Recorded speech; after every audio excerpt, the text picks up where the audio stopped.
Hey, everybody. We are live again in the studio, and we've got some special guests today, Earlene. I'm kind of excited because there's a lot going on in Meade County School District. There is so much going on. You know, I graduated from high school in 1982. Oh, my gosh. You're telling on your age know, again. That's okay. I went to Meade County Schools until the beginning of 79.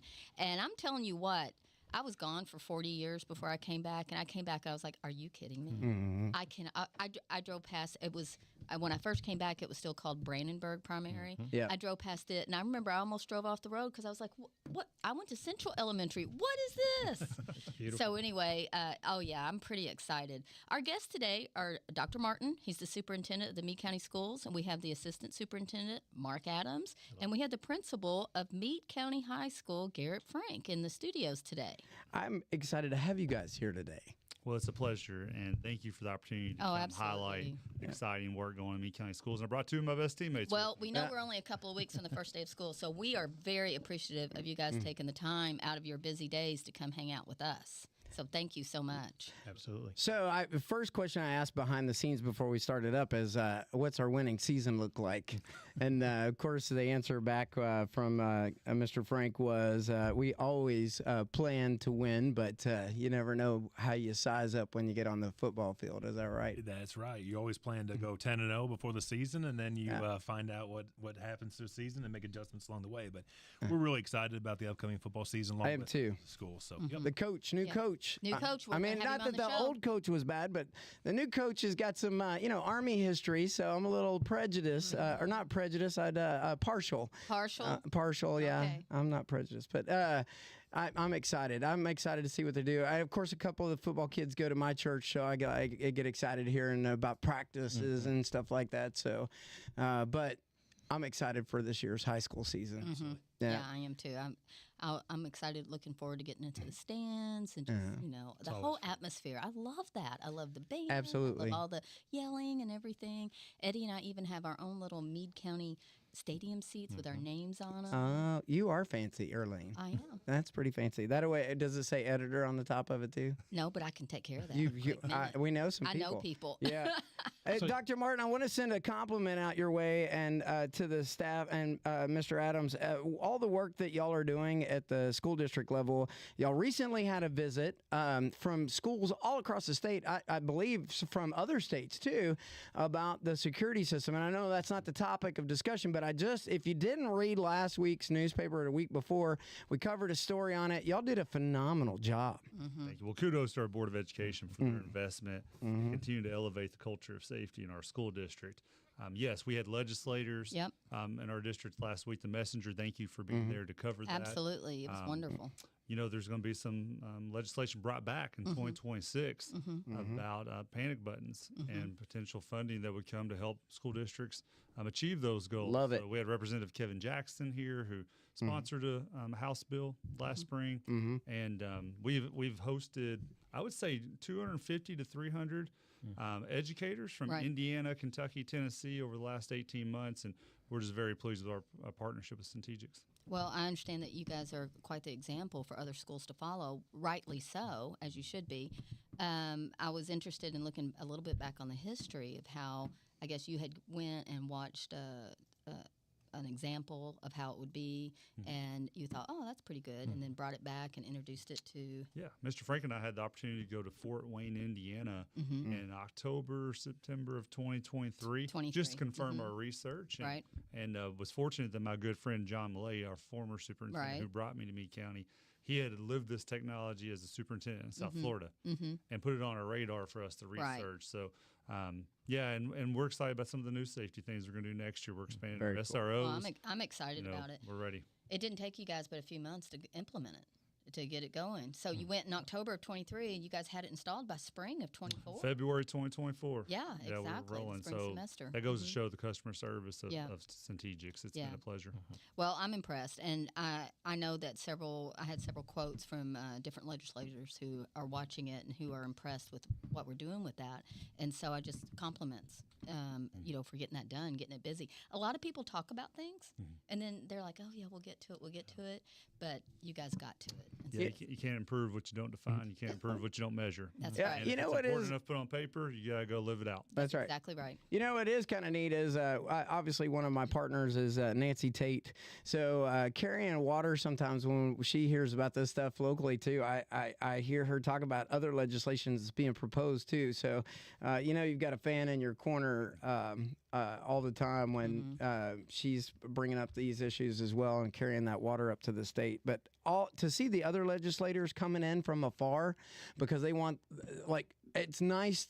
We already are recognized for having the best county fair in all of the state. We might as well have the best school district too, right? Well. That's what we're waking up every day trying to do. You're doing a good job. So listen, let's talk a little bit about, I spent 29 years living in Abilene, Texas. And so they recently, and I have family and friends there. I'm still really, I got my thumb on the pulse of what's going on there. So about a year or so ago, they started the no-cell bell-to-bell in Texas.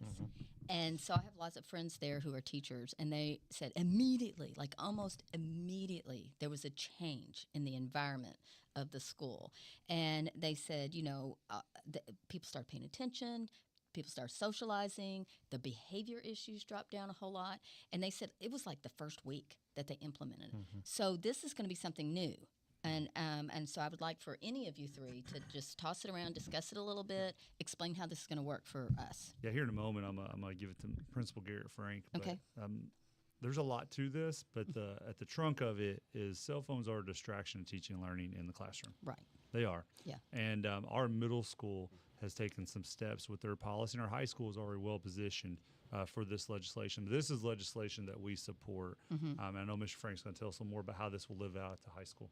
Yeah, so we already had a policy on cell phones before this law was passed where you shouldn't have it out during cell phone. I think during class, most people recognize that this can be a distraction, but it's also part of our daily lives. So that's a battle that, all education has been dealing with as cell phones, social media, things have come online. What this law does and helps clarify a little bit is it's just a affirmation of our legislators saying that this is a distraction and we're going to support you and further kind of beef up some of our procedures and things that we already have similar in place. So the idea is that you shouldn't have your cell phone out during instructional time. Right. And a lot of people are going to have questions about that. And it's going to be common sense, the policy. But, if you can't follow that rule, then you're going to get a warning. We're going to ramp up things like we do in education. We care about students. We want parents have access to their students when they need to, but we also have procedures in place for those. And if we can follow those procedures, then we can make a better learning environment. So it's not going to be super crazy strict, like you can't even have your cell phone in your backpack or anything like that. So they can. And my second part of that question is, are there different rules for grade level? Like, can a kindergarten and first grader bring a phone to school? We don't see that as prevalent at the elementary level, but you will have elementary students that have a phone on them. But it will be consistent across the district. We are not looking to collect people's cell phones unless they simply don't follow the rules, right? As Mr. Frank alluded to. And I know we'll have parents that ask, well, what if I need to get a hold of my kid and they don't have their phone, they're not checking it during instruction? Well, they can call the front office if there's an emergency. Right. If there was a death in the family. Yeah, sure. If there's something I've got to tell them right now, and I can't wait till a class change. But students will have access, Mr. Frank. We talk about what would that look like between periods. Yeah, so our students can bring phones to school. I mean, it's part of that. We would ask that they're obviously put up during instructional time and have some procedures in place. But our class periods are only about 53 minutes, 55 minutes long, and then there's a 6-minute break there where I can check on, different things I need to, and students can have them out during passing time. During lunch, they're going to be permitted, like they have been, to be able to check in on different things. Okay. So there's different times of the day that they can get them out. And that'll be true at all levels. Okay. And we have children in the schools. Yes. And I know that I think we all three had a child at the middle school last year. Yes. And my daughter, if I knew, hey, by the way, I just heard softball game is canceled tonight. You need to come home a different way. A very typical communication between a parent and student. I still sent that at 9:30 in the morning, but she may not check it till 10:15 when she's between class changes. So this will not be easy to execute because this will be a change in behavior. Our middle school kids going to high school are used to this. Yeah. But and we will have some students fall short. And there will be warnings. There'll be discipline to take it out, and it will become a habit. We will hold the line on this one because we know what's best for teaching and learning. But students will have access to their phones, But in those situations, parents will still be able to call the front office if there's a reason I need you to hold my kid now and I can't wait till a class change. Right. So I do have a question on this topic. So there's got to be tons of research that talks about, the distractions that phones cause on kids. There's an endorphin, or it engages activity in the brain in a not a positive way, in a negative way, because oh my gosh, I got to answer the phone. We're going to be like shutting that back off, right? So I remember the first distraction when I was in grade school was the Casio calculator watch, so you could cheat on your math test. Remember, and they made you take it off, right? But today, what are they saying psychologically? What is the best age before you should even introduce a phone to a child? Do you all have that information? Do they talk about these stats and stuff in adult education or in the adult learning model for things in education? Yeah, I think it can. It can really be a struggle for all of us. Right. Oh, yeah. I really value that our Kentucky legislators have said this is what we want in place to continue pushing the ball up the hill for education in Kentucky. Yeah. And it's not a district by district choice that we can put something in place to say, is this impacting our youth in a positive way? And we want to move their vision forward. Sure. And whether it's cell phones or technology, whatever it may be, when they level that playing ground across the state, it's easy for us because we have great kids in Meade County. And the overwhelming majority, 99.99% of our kids, do everything every day just as we ask, and they make it so easy on these. Yeah. We'll spend some time teaching, just like we teach math, teach science, whatever we need to. We'll teach some of these things and move forward and help our students be ready for the workforce, because the same expectation happens in your office here, Right. And when I'm in my office, Dr. Martin expects me to use my cell phone responsibly and have that at the right times as well. So I think that is good for workforce development because, as you know, it can be a distraction in education, and it can also be a distraction on the job. And I think people are tethered to these phones today. I laughed because my niece came in town this weekend, and you know what she pulled out of her pocket? A flip phone. I was like, I'm so proud of you. So proud of her. I'm so proud of you. That's Throwback good. there. Yeah, that was pretty awesome. So one of the things too, there's a lot of different research out there, and you can find research to support different claims. But the other thing we have to balance, though, is our young adults are getting ready to be working adults, and cell phones are also arguably the greatest tool ever invented. That is really a necessity to be able to function in a lot of professions as well. So it really kind of depends. The idea of education is really to strike that happy medium and balance. Sure. Where I can use state-of-the-art technology to be able to keep myself organized with the calendar and to be able to even just the app that you guys have come out and rolled out. Communication, but then also have enough discipline, self-control, and we can help that to where it's not taking away from other parts of our lives. Well, and I think we also have to model the way as adults. When I'm in a classroom. Exactly. If I've got an important phone call, I need to step outside the classroom. That's right. Now, there will be employees that, you know what, my mother's sick, she's in the hospital, and they're in Nevada, and my brother's keeping me updated. Well, go talk to your principal. Then have that communication going into. Our principals, our leaders of our departments have to set the standard that our adults during classroom time need to be leading the way. And that will be a curve for all of us. And there's other common sense things too. I mean, students sometimes use their cell phones to monitor blood sugar if they're diabetic. Those things are all exceptions. Right. That the law was never absolutely, and those are, and there are always exceptions to things like that. My background is 36 years in early childhood education, so I really didn't have that problem. Also, my children are old enough that there was no such thing as them having cell phones a whole lot. My youngest, she got a cell phone in high school, but the boys, they didn't get cell phones at all. They were grown, and so. Before I came to work here at the Messenger, I ran the kids programs over at Doe Valley, and I had a very strict no screen, nothing. And so the Academy of Pediatrics actually suggests that children not have cell phone access until they're 13 or I think 7th grade, whichever comes first, but right around that. So I have a super strict policy. I don't think any little kids need a cell phone until they're about nearing the end of their middle school years, and then they do.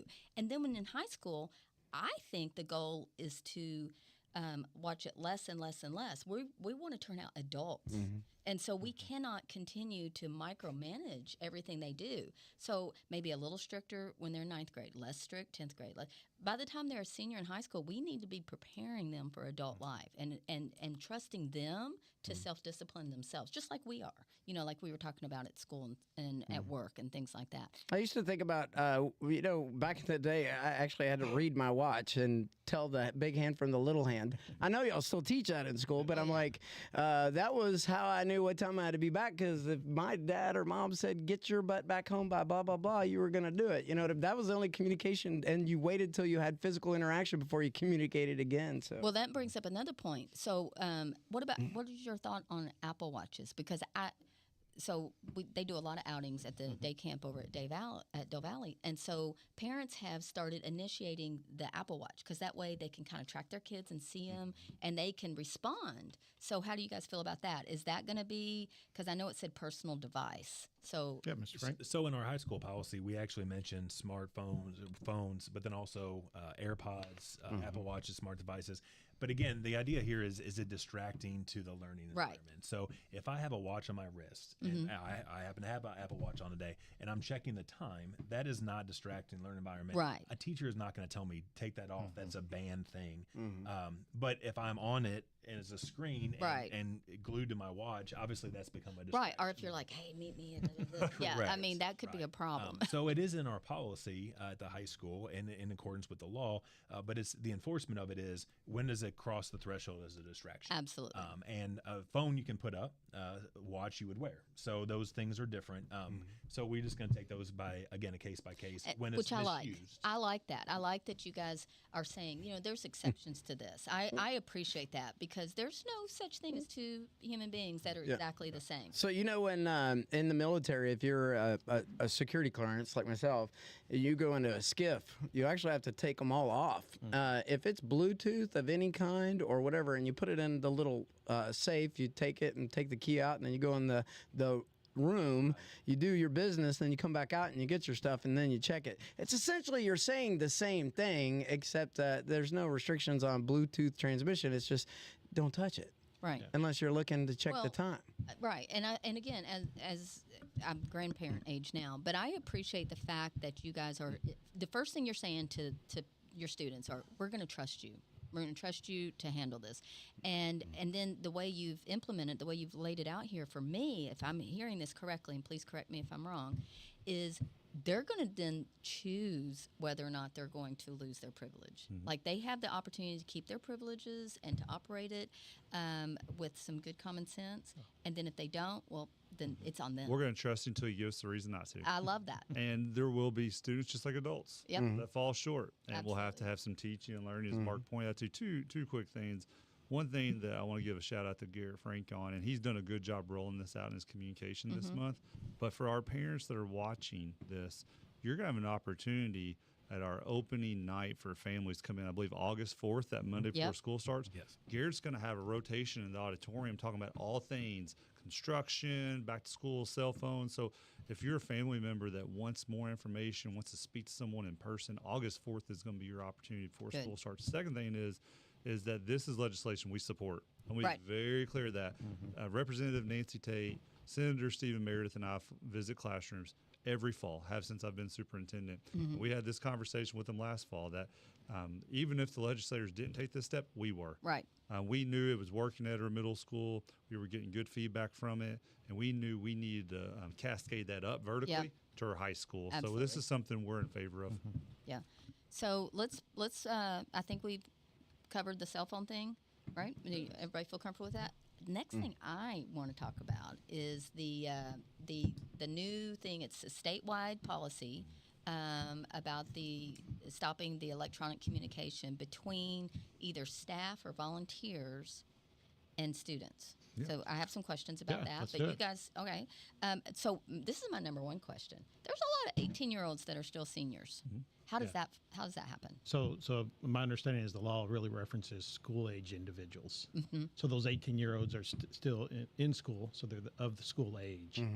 So it would still, they would fall under that the same as a 16-year-old or a 12, whatever it may be. Good. We want, if they are a student in Meade County Schools, they would be under the guidelines of this traceable. Okay, good. So if a child turns 18 in January, but they're not going to graduate till May, they still follow under that policy for those last 5 months of the school until they year. graduate. Yes. Perfect. All right. So explain to us how this is going to work for Meade County Schools. Yeah, again, I think we're positioned really well in Meade County with this. Last year, and you've already mentioned it, our app, the Meade County Schools app that we encourage all of our families to have to stay connected. When we incorporated that app last year, we really wanted to streamline communication. Right. That sometimes as families, we had 2, 3, 6, 8 different apps that we had to utilize on our devices just to connect with the school.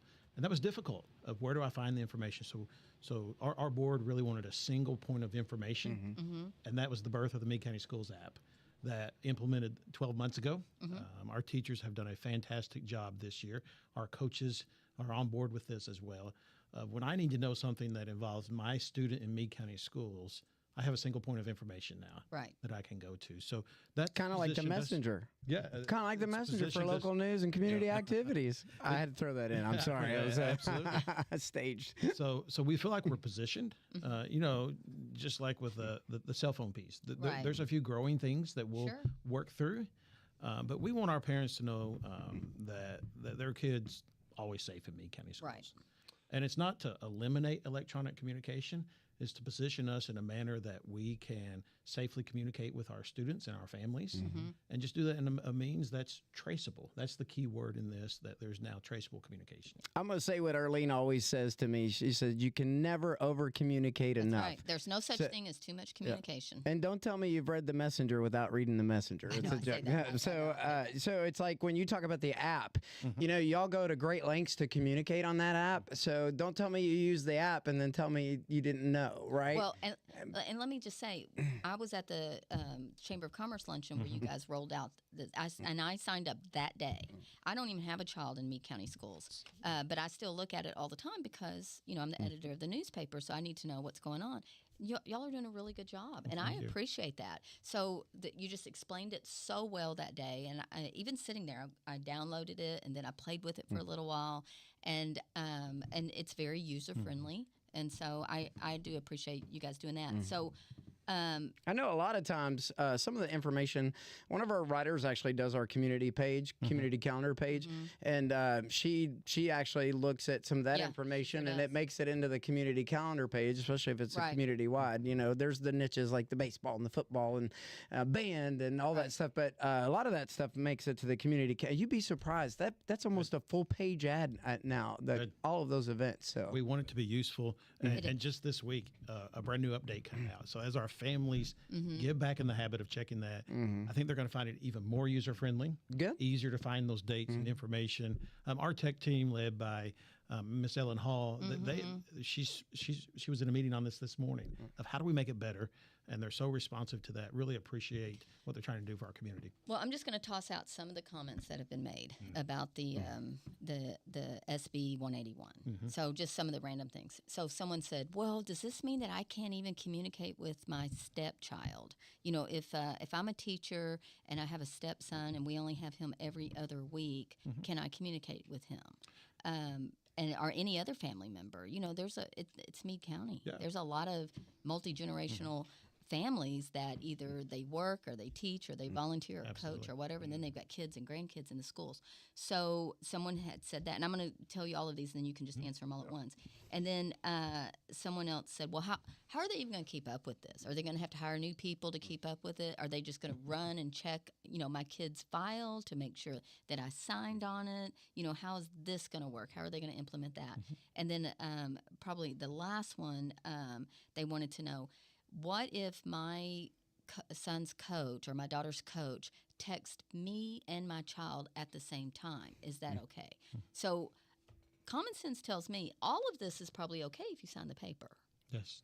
So, but you guys go ahead and answer. Yeah, the law is very clear on who's defined as family. You use the example of a step parent, so that answer could be yes or no. Right. If the step parent has guardian rights, absolutely, they can communicate. If not, if they don't have those rights, it's that simple form. Exactly. It's available on our district website. Our school secretaries can help with that. It's under parent resources on the website that easily allows that. So is it inconvenient? Maybe for a 30-second form. but we'll get that on file, and it's good. It doesn't time out annually. That's good. It's not a year after year. Wouldn't that be a pain after the close of a school year every year? Well, the parent can cancel it. Like the parent can change their mind. Yeah. And it doesn't give permission to have inappropriate communication. Yeah. Right. That's right. You're just giving permission to have communication. That's right. But this is a trusted individual. You have normal communications. Signed, and then the parent realizes that it has crossed the line, they still bring that. And it's as simple as, because I've heard a lot about this one. I've heard support for it, and I love it. Or I don't think I'm gonna like it, but we haven't lived it. We're starting to live it. Right. So Good point. I want to first say to the legislators, their intent is to keep our children safe. Absolutely. Their heart is pure on this one. Right. I would encourage anyone, if you see me, I'll definitely visit classrooms with Representative Tate and Stephen Meredith, but also reach out to your legislator to say, hey, I've lived it for 6 months or for a year and I love it. Here's why I love it. Or this is a hardship for me and here's why. But there are some simple things I know some of our families have concern about, like, hey, the child across the neighborhood, I'm a sub in the district, and they babysit my child, my 10-year-old, or they mow our grass. Am I going to have to give individual permission to communicate with them? And the answer is yes. That if it is an 18-year-old or below student that has not graduated yet, you're going to have to give permission to communicate those type of things. Should they fill out let's say there's 5 people that they say, yeah, it's okay. Do they should 5 forms? 5 individual forms. Yeah. Because we've asked those questions. Can you put it on one? It's got to be for each individual. And we understand that's tedious. That's the law. As far as housing it, that's something we will house. We have, as a board in June, when we passed our policies from the Kentucky School Board Association, which is embedded from that work in Frankfort in the spring, we have approved our form. It's out there. We'll continue to communicate that form. And there will be people that are for that, and there'll be people that are against that, and we'll respect all those opinions. But I would always recommend to reach out to those with influence in Frankfort as they continue to evaluate what's working well, where some areas of improvement. That's a great point. You can't expect, with good intentions, you can't expect it to roll out flawlessly. So, but it does require engagement. And I think that's the important statement there. Most laws take a little while to shake out and the implementation of those things. The other thing is that we want to lock in on traceable communication. There's a lot of instant communication on cell phones that are part of our suite of communications that are instant. So really, we're talking about not that you can't communicate. It's maybe you just use a different app. It is part of the district's traceable communication app. That's right. So it's not we're going back to carrier pigeon. It's just no. We're just using a different app. It's instant. So glad you brought that up too, because a lot of this stigma comes around from some really bad actors that have been in the school systems, not our school system. You never know, but the more that you can put in a traceable system, this is how we communicate with our students, and you set those up, you do help us prevent those bad actors from infiltrating our students, because it only takes one bad apple. You can have the best reputation all over the state, but when one person acts and then they make a national case out of it, you're now plastered all over the place. So I think this is a step in the right direction. Well, I know I'm sorry. No, go ahead. I know it's a statewide policy.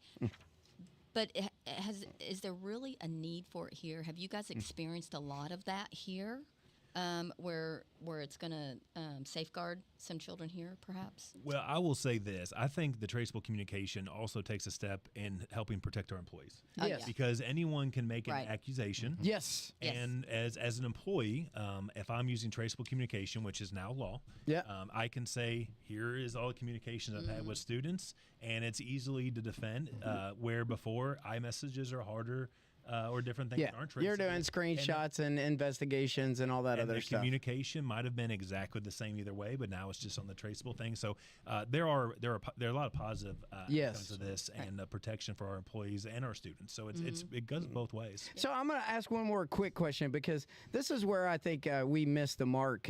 Going back to why we shouldn't have cell phones in class. We lose the human interaction. When you write a text, you don't necessarily, unless you're informational, right? But when you're having back and forth communications, people can read a sentence a different way and then take it, are you angry? Are you sad? I don't know, because I can't tell that from that's why they have the emojis. No, I know, but it's so crazy. And then another thing, if you remember watching the Netflix, there was a story not too long ago about a young man, and he killed this little girl, and they were saying that there's a lot to know about the way you communicate in text communications with emojis, that the kids have their own little code. And unless you're in that chat, this would probably help address a lot of those issues as well. Potentially. I will tell you as an educator, in the 1960s and 70s, students were learning shorthand and writing notes to each other in shorthand that teachers couldn't read. That's a great fact. There's always going to be teenagers are going to go and create ways to get around adult supervision. That's what teenagers do. Yeah. But again, this is a tool that's not going away, cell phones communication. Sure. But if we can make simple adjustments to traceable communication to make our students safer, to give some protection to employees, great point. Makes sense. Yeah, I agree with that. So, well, I do appreciate the clarification that you guys have given on that, because like I said, there have been some questions about it. I think I want to move this on a little bit and talk about all the amazing things that are going on in the infrastructure and the buildings and all the stuff that is, some people are like, well, they're going to build a swimming pool next. And please, I would love that. But there was a picture sent to us of the parking lot. Is it still torn up like that? Oh yeah, they're making progress on each day. And, okay. And just to back up, because I don't know if we've had the opportunity on this show, we've been researching the best way to bring our campus to a new for a few years now. Sure. And initially, we were looking at the Freshman Academy and renovating that like we have other buildings. Well, as we went into that, we found out that it was going to cost 80% or more to bring that building to a new, and it was a bad value of taxpayer dollar. Right. There's actually some verbiage in state law that says when you hit that threshold, that you're better to really look at a replacement project. So you're being a good steward of taxpayers' money. Yeah, and that's part of our seat. Right. Right. And, it's a former elementary school, classroom. My fourth, fifth, and sixth grade. And we can't make those larger, and the bathrooms are not meant for 15-year-olds. No, they're not. So the better value of taxpayer dollar is to put a new front addition, which we're going to do, and we started on last month. But to do that, those houses that we've been buying by the high school for years, that I've bought with our board, that former Superintendent John Millay bought, that's going to be the most advantageous parking lot and give us more parking than we currently have right now once that project's completed. So we're so excited about this project, and what I would tell you, it's an investment in our students and our community. And Meade County, I've lived a few places, I believe all of us at the table. Yes. Oh, yeah. I'm going to tell you, I don't think there's a better place in America to live than Meade County. There's no perfect place, but Meade County is pretty darn good. And don't exclude us because we're not from here, because we do care. Yeah, that's right. I'm safe way. And what I would tell you is we deserve the very best. Yeah. Yes. And I am very grateful for this board's vision to put the best product out for our students and for our community. And this is going to be the crown jewel of our community as far as the facility. I do believe that, and we're very excited about where we are in the project. I'm just so impressed with all the technology that's being implemented into the things that you guys are bringing into the school system. And I'm like, boy, howdy, aren't these kids so fortunate? You think about Meade County, and a lot of people are like, oh, that's that little country school way out in the boondocks somewhere along the Ohio River. And maybe it was that way at one point. I mean, yes, I'm showing my age here, but I was born in 1964. I was born at Fort Knox, and I lived here until I was 14 years old, and then I came back. And but you know what? I had a great childhood. I had a wonderful childhood here. I remember getting out of school at either Central or James R. Allen and just riding skateboards all along down through here, downtown, whatever, and never had a care in the world. We had wonderful teachers. And I'm not bringing up a sticking point, but Mrs. Miller was one of my wonderful teachers, and I would go home with her. This was back in the days, and she would take me home with her, and I've roamed all around that big old house all the time. And so I do have a soft spot for that, but I do understand your vision. So I want you to know I do support that, but it did hurt a little bit.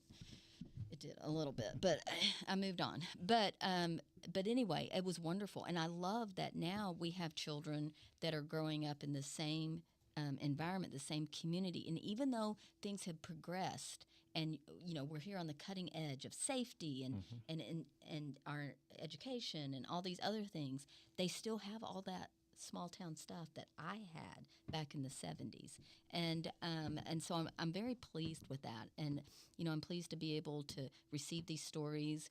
I'm wanting to hire more and more student writers because they're right there. I want to know about the clubs and the sports and just the atmosphere and doing street beats and all that stuff. I'd love for tons more of our newspaper to be full of all the kids. Well, I think Dr. Martin and I have had that conversation too. I'd like to see if I could give a whole section to the high school, I'd give it then the school district. But it's gonna, it takes an army, right? So, sure.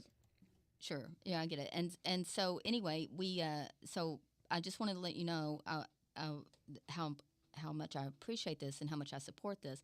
But I also want you guys to explain a little bit about the monies. So when you get grant money or you get money that's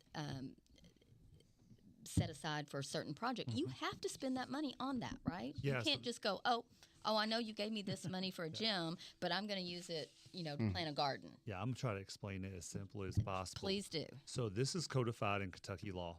And I would tell you, if you have more interest in getting more details, go watch on the Meade County Messenger Facebook the June board meeting. Yep, exactly. I'm pulling it up right now. June 9th, June 10th, whatever the second Tuesday was. Stephen Spahn did a great job covering that board meeting. And if you will watch a couple of sections, Mr. Kenny Stanfield, our lead architect, who's a Meade County graduate. Yes. Yep. And then also that what followed him was Dwight Salisbury from Ross St. Clair. Those two do a good job talking about the why of the project, how we landed where we did after a couple years of research, and then how it's funded. But just then from a high level, our taxes in Kentucky may be different than if you were, in Texas, Florida, somewhere. So some of our taxes are restricted for building only or construction only. So a certain percentage of that is money that comes from our community, but also matched from the state level. So not all of this investment comes from Meade County taxpayers. Exactly. Some of that's codified in law and matched. And Meade County, our taxes are because of past leadership, past board members from 20, 30 years ago, past superintendents, have positioned us well to make sure a certain section of those goes towards construction. That's not money that I'm allowed to legally pay our people with. Right. I mean, it's misappropriation of funds if you were to do that. And I think people struggle to understand, there's different guidelines. You have to spend money on the cafeteria. You have to spend money on the gym. You have to spend money on sports. And sometimes people fail to it's not that I think you're not wrong. I also think a lot of people fail to realize, too, that when money's allocated, like I know House Bill 1, was it last year during the budget year? They forked out more monies out to the schools and stuff like that. But it's truly in your role, Dr. Martin, to lay out expenditures for raises and everything else. I know we did have you on a podcast that even talked about taking care of even the folks that sweep the floors and drive the buses because they haven't had a raise in like forever. So a lot of times you'll hear about the teachers, wanting more money, or it takes money away from the teachers or something like that. But it's not just the teachers that help make an education system in a county. And I think y'all have done a brilliant job of when those surges come in, spending them in the right places. Another thing I want to compliment on is, if you don't realize, to Dr. Martin's point, when they talk about in the board meetings about having a plan, I know when Troy Koch was running for office, we talked about the county plan. You have to have the infrastructure in place, especially if you're going to make an old building last a long time, because as everybody's experienced in the last few years as a result of COVID, it is not as cheap as it is to build. And so what you might have had planned for 5 years in the future, those building costs may have just completely changed, and you've got to resource that in a different way, which means something that you had hoped for might get re-diverted because of those things. And I just don't think that, and again, to your point, Dr. Martin, I don't think a lot of people get that underlying why it came to the fork in the road to make which choice, and that's the part of leadership and elected officials. And you do have a good board. Yeah, we've been fortunate to do both. And as we've said on previous podcasts, we just had our 4th consecutive year of investing in our workforce. And every new dollar and then some over the last 4 years that we've received from Frankfurt that are in our general fund, which we can pay our employees from, has went into our classified and certified employees. And going back to something that a mentor and friend of mine said, the late Stuart Pepper, he said it takes every voice, every person in the district to lift the district up. And that students first team always, you see right here on this cup, Yeah. Okay, that's not just a tagline. We live that out with sincerity every day. And everything we do should have what's best for students in mind. This project is an example of that. But that team always is that everybody brings value. Whether you work in food service, you teach kids, you drive a bus. If you do your job well, you are benefiting the greater good of Meade County. That's right. That's right. So we've been fortunate in that way. And then because of good stewardship from past superintendents, from boards, we've been paying our debt off in previous buildings. Barry Hahn Primary will be paid off in the next 16 months. Wow. When that goes away, that helps our buying potential go up. Right. If you were to build a brand new high school right now, just building, it's millions, billions. 200, 250 million, and that doesn't include athletic fields, and it just doesn't. Right. So, Christian County in Western Kentucky, I think that their first attempt at a brand new high school was maybe a little less than 200 million 3 or 4 years ago. Wow. Right. So the value of this is good to stay on that campus. It is. We're blessed with a lot of things. Land isn't one of them. Yeah. It's not. And it's one reason we've been buying houses over the last few years is to make sure that we're best positioned to give our students outstanding opportunities. One of the parts of the project that excites me the most is our band. Yeah. The band, we want that to be healthy because it connects kids to something outside the 8 to 3 day. Right. But we've got to advocate for them. We've got to be champions for the band, and this board has done that. We're going to move them from the second level to the first level, and they're going to walk right outside of their parking, our new parking lot. They're going to practice right there. Yeah. Right now, they go from the second level to the other end of campus. It's not advantageous. That's one example of how this project is keeping in mind what's best for students. Yeah. Well, that leads me.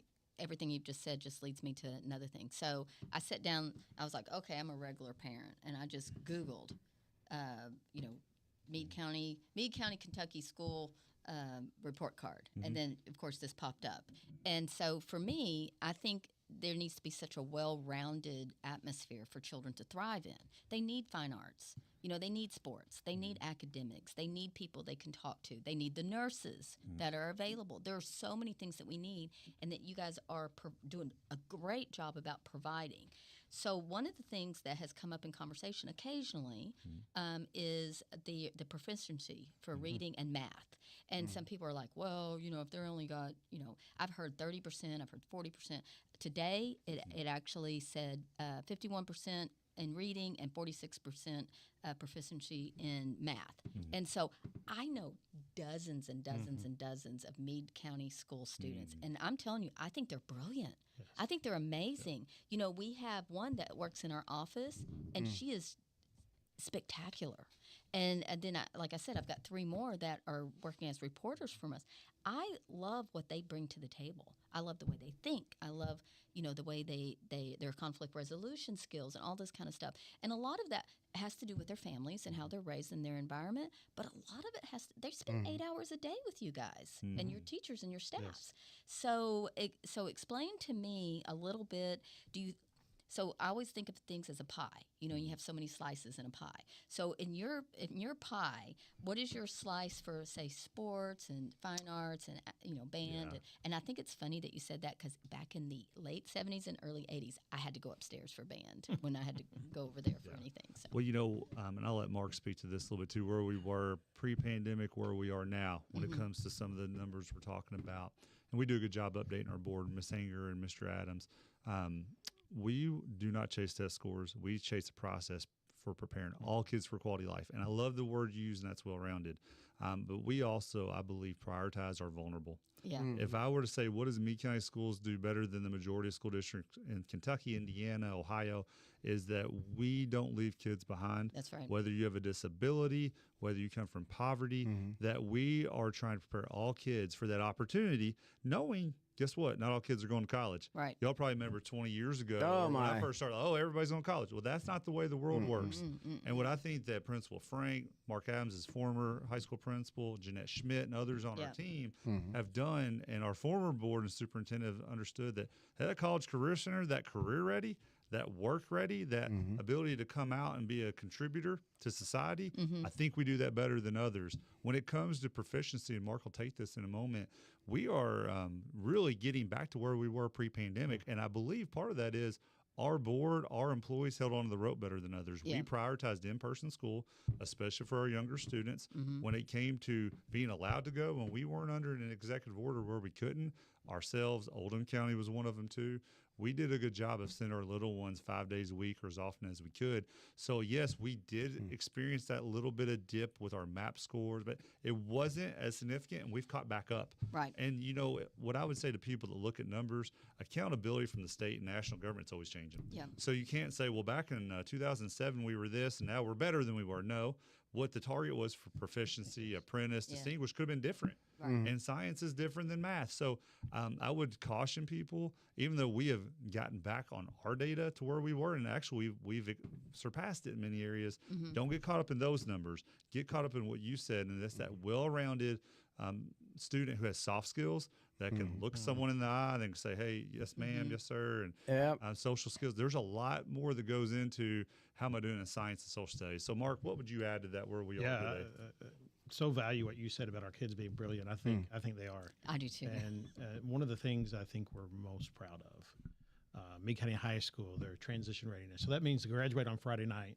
Are they ready for Monday morning? Maybe got one right here. Yes. Got one right here. Ready for the military, ready for the workforce. Maybe they're going on to post-secondary, ECTC or University of Kentucky, whatever it may be. Right. We look at that process from when they enter us in preschool or kindergarten through Meade County High School. And if you look at those scores, they're the highest in the state. The highest category of the rating you can receive is what Mr. Frank and his staff at the high school have the honor to shake the hand on Friday night and say, you're ready. But we've got to tip our hat to our whole team, because that's that preschool teacher, that kindergarten teacher that is moving through that process. Right. And if you're not proficient in reading, it doesn't mean you're failing. Right. It That's doesn't. right. That's right. It gives us data on how do we better serve you. It also so when you doesn't mean that the graduate, you're ready. teachers are failing either. Oh, yes. Because there is a parental responsibility to reading. I know this. I see this every day in my kids when they come home and they've got words that they're supposed to learn, and that parent needs to be sitting down beside it. My kids are always learning 3-syllable words every day. What does that word mean, Dad? And I'll spell it, and then I'll say what it means. But that it has to happen too. It can't all be on the teacher to help improve that reading score or those vocabulary words. And we're a strong school district because we have strong parents. Yeah. Right. And we have a strong community that's supportive. That's the makeup. 8 to 3 can do a lot, but our schools are high achieving, high ranking.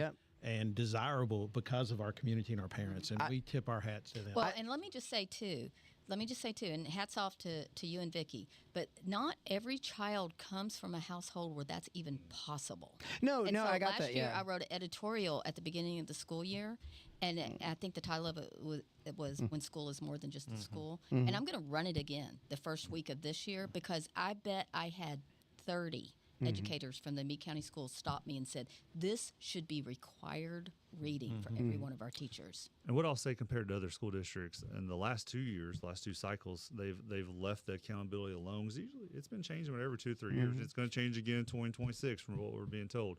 But for the last 2 years, when you have your well below average, average, and then high. 7 of our 8 schools in the last 2 years have been the high or very high categories. And you had no schools last 2 years that were below average. Right. So when you talk about having 8 schools and none of them are coming in the well below to below average, that's one piece of data. It's not the all be all. Right. It goes to show, compared to the rest of the Commonwealth, our students are doing better than most. And I think that's my point. That's 4,700 students, a little over, by the way. So my point was, people could just look at that and try to make a, like a broad brush assumption of the school, and it's not. It's just getting to know. And I know children from all levels. I know some of your preschoolers and your lower elementary grades all the way through high school, and there's not many of them that I've met that I thought, you fall in the 38 percentile.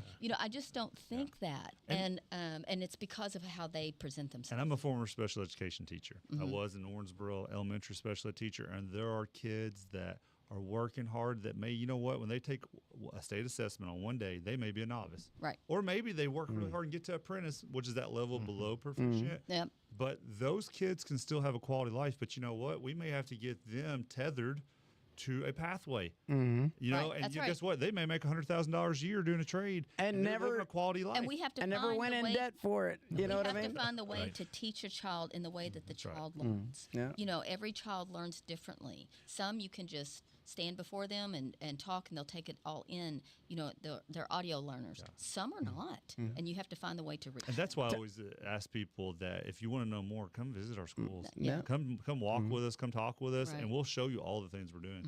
Thomas Jefferson said, "Only the learned should continue on in education." I heard that from a Penn State Alumni Association meeting. It was quite an interesting conversation, but there is a lot of activity. I'll have to have my social media crew come out and do a big video tour of the high school and the things that you guys have going on, and we can broadcast that out. Definitely, we've got a great team.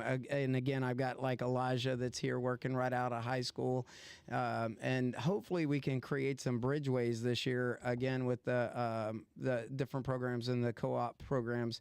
Our focus is on getting folks to read and teaching them things. And, we've gotten back to some grassroots basics of a local community newspaper, too. We want to hear about Miss Jones stopping by Sarah's house to bring her lunch because her husband passed away last year. And even those little anecdotal stories are quite fulfilling in our community. But I can't tell you what a great job you guys are doing. I can't say it enough. I cannot. Dr. Martin and Mr. Adams, what y'all are doing at the superintendent's office and with the forecast looking forward, it's phenomenal. And then Mr. Frank, this high school season will only prove to be yet another amazing high school season for you as you produce the next generation of leaders in our society. I just want to say thank you guys for what you're doing today. Well, thank you. We appreciate the opportunity. Thank you for the collaboration we have with the Meade Messenger. Absolutely. Thank you guys so much for taking time to come in. I know that all three of you are super busy, and we are very grateful for you coming on in. Thank you. Final thought, Dr. Martin? We're excited about school starting. One of my favorite times of the year is seeing those green waves get off those buses in our classrooms and just being with students again. That's why we do what we do, and we look forward to working with our community. Thank you. Thank you, too. And look for the paper this week. Lots of photos from the parade, from Sunday's parade. It is Fair Week, and that is fair. Go Big Green. Go Big Green.